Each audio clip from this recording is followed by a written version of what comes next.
Hi, everyone. So I'm just going to go over the readings for my political economy class because I thought, you might be interested in what is assigned.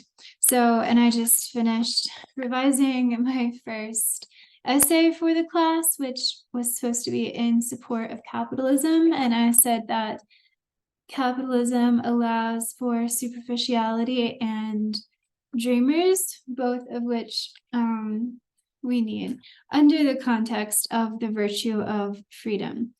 I don't know how great it was, but I couldn't convince myself that capitalism was the best economic system. So I was writing something that I didn't necessarily believe in. So I tried my hardest. So we'll see. So we started out the first, I guess the first week is just, or the first day. We have at my university, we do a class, like a 3-hour class once a week. So the first week is just introducing the syllabus, and then, there's no like reading that we've prepared. So with the first 3 weeks of assigned readings, included just Adam Smith.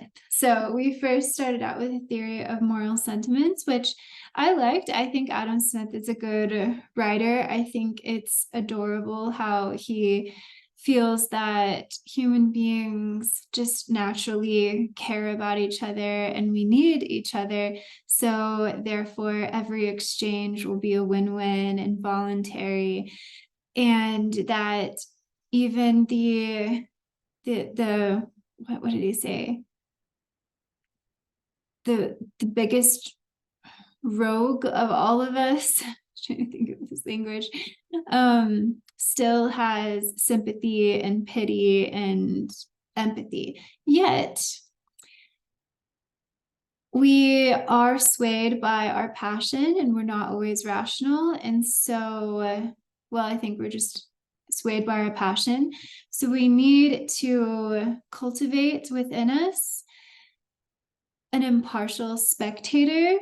And sometimes that impartial spectator needs to be the state, so that we can rise up to our potential.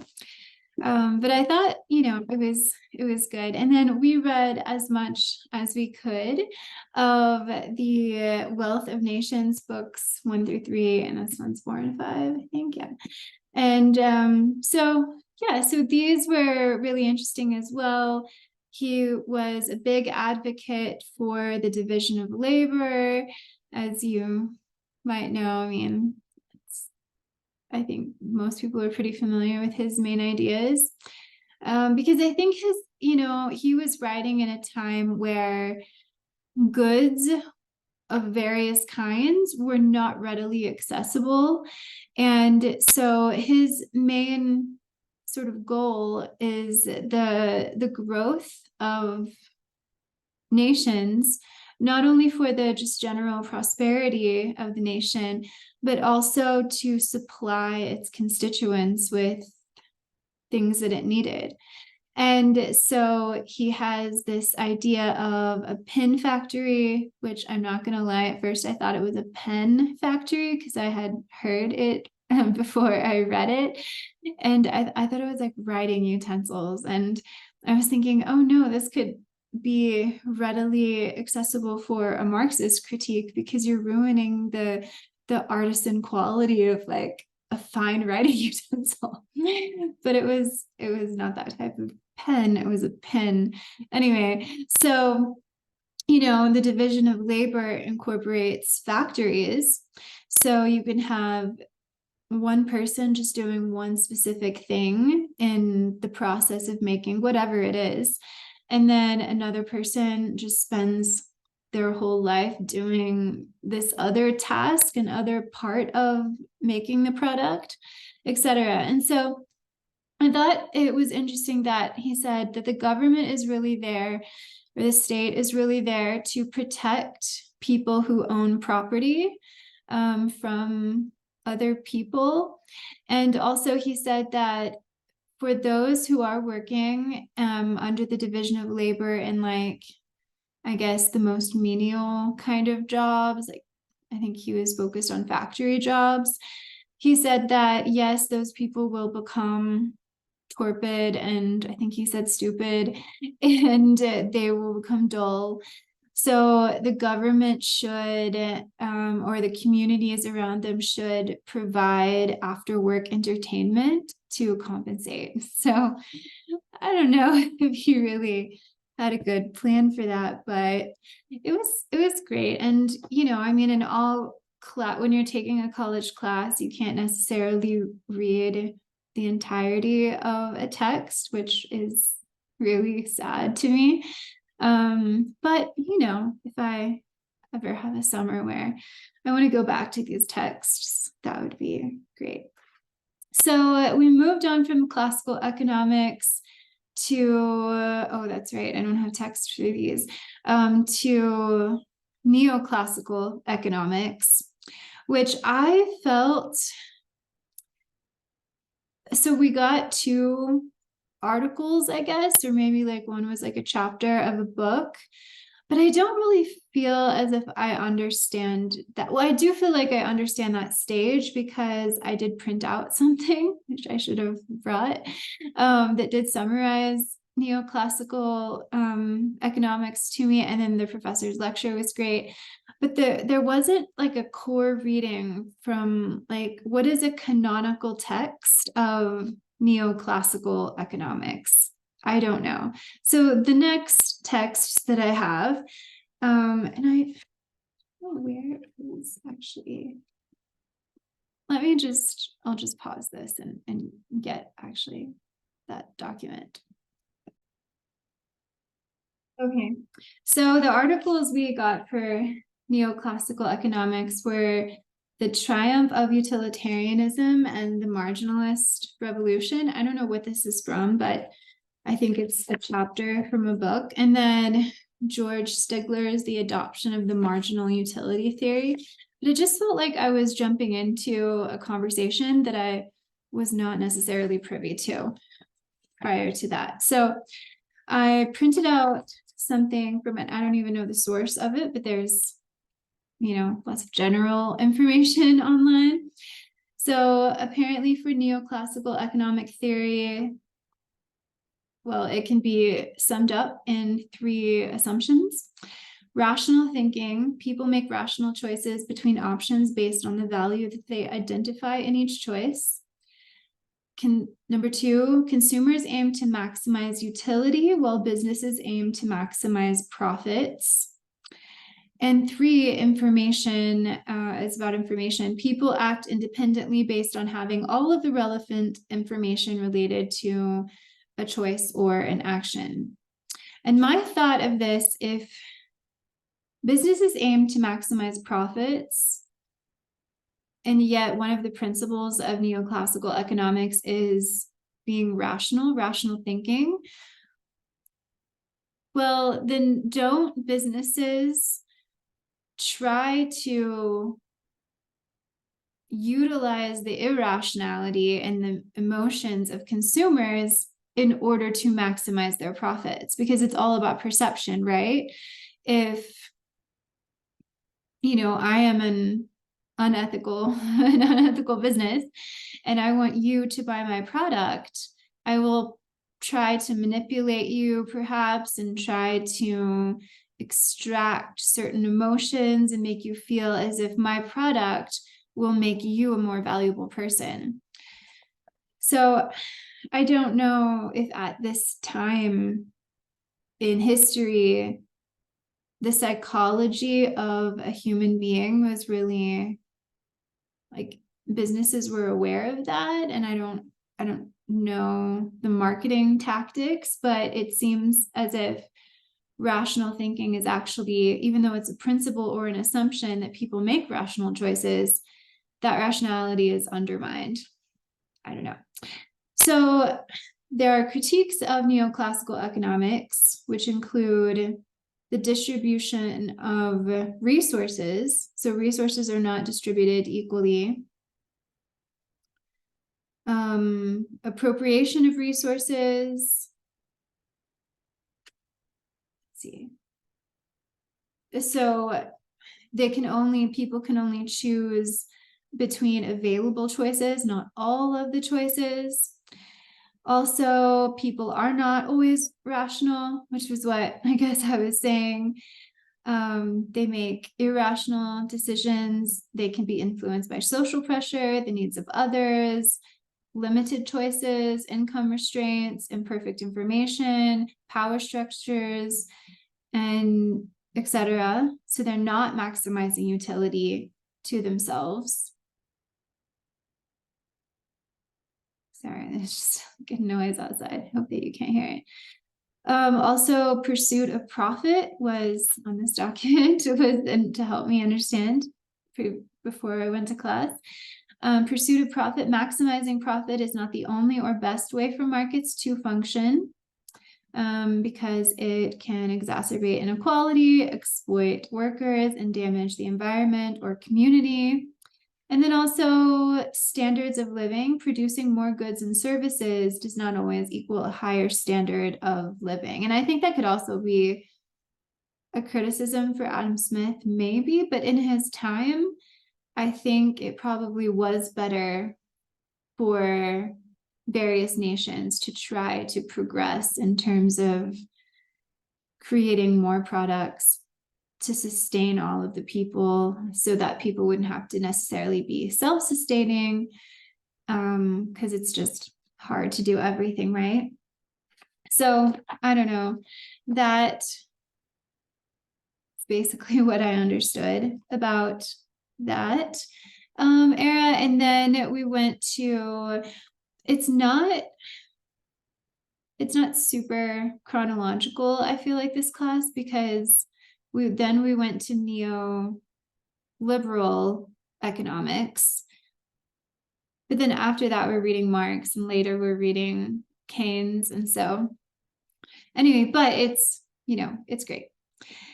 So then we read, we had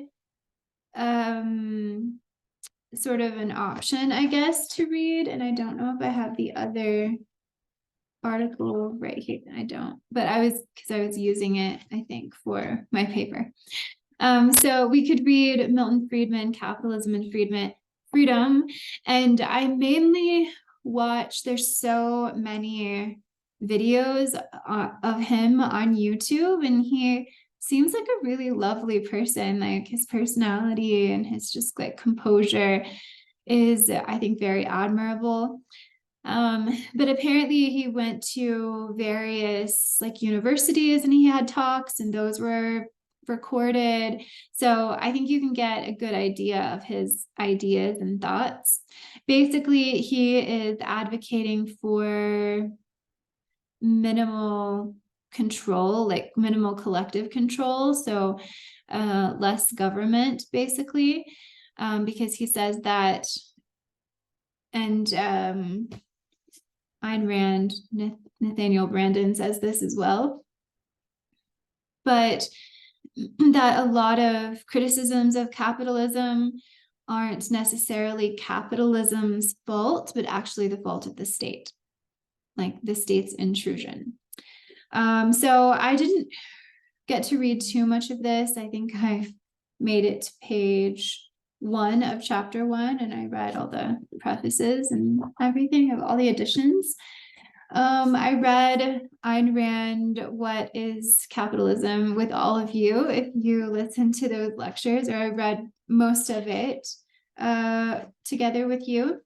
And then I read a little bit of Nathaniel Branden. So that was this student that had contacted her along with this other woman named Barbara, and she eventually had an affair with him and then decided to not be with him and then regret it, and it was dramatic, etc. And like, they were both married to different people, but anyway, scandals of the personal lives. So basically, Ayn Rand's What is Capitalism was about the dangers of going with the collective or tribal thought, tribal practices. She says it doesn't matter whether you are enslaved to a master or a god or a state or a community. You really need to be free, and the nation needs you to be free. The world needs you to be free, because then it allows those people who have the ability to be very rational and creative to innovate and produce and create and basically help the world, improve and evolve. And so she says that basically there's a philosophically objective kind of standard of values for decisions that we can make and areas that we can invest in, etc. But she says that everyone should be allowed to make decisions and spend their money in the way that they think is best and produce what they think is best. And rationality will finally win out. So that is basically her thought. And then Nathaniel Brandon had a chapter on common fallacies about capitalism, but I didn't get very far into that. I also books that I didn't necessarily get to. I mean, I've studied The Virtue of Selfishness before, but I have that one. I also bought the novels, Fountainhead and Atlas Shrugged, but I didn't get started on either of these. I will definitely read them at some point. And as I said, now we're working on Marx. So this week we will talk about the economic and philosophical manuscripts of 1844. So there are a handful, I was going to say 4 manuscripts, but I think there were more than that. So we're reading Estranged Labor. We're reading, can't remember what the second one is. Private Property and Communism, and this one is so fun. I might do a video over this. The Power of Money in Bourgeois Society. He says, money is the pimp between man's need and the object, between his life and his means of life. He says that he has the example, if you were ugly, money makes you not ugly. Or if you are not smart or, respected, money can make you that. So money basically does the opposite, turns reality into its opposite. And I don't know, I loved it. But Estranged Labor, I have a video. Well, I guess by the time this comes out, that video will be out, at least partly. So I got through part of it. But I love Marx. Actually, that's why one of the reasons that I was taking the class, one of the reasons was because I really liked the professor. The other reasons were because, like every college student, it's like the right time and the right day.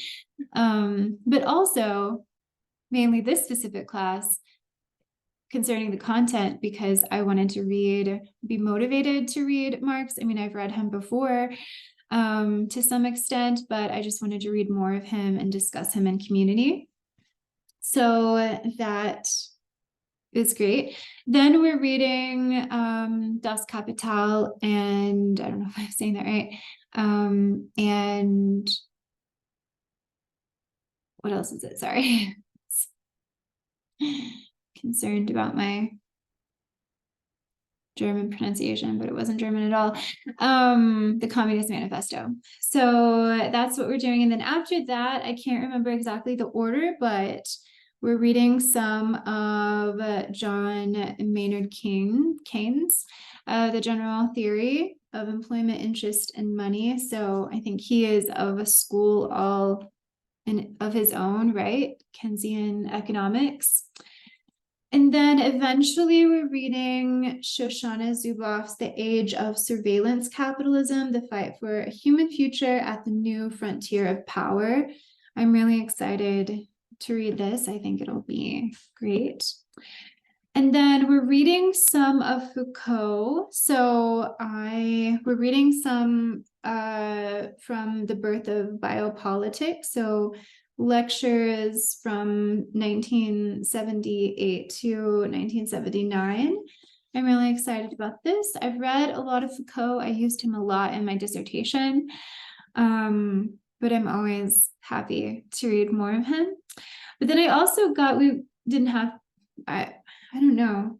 Yeah, this book is not on the syllabus at all, but Amazon recommended it to me, I think, when I was looking for that book.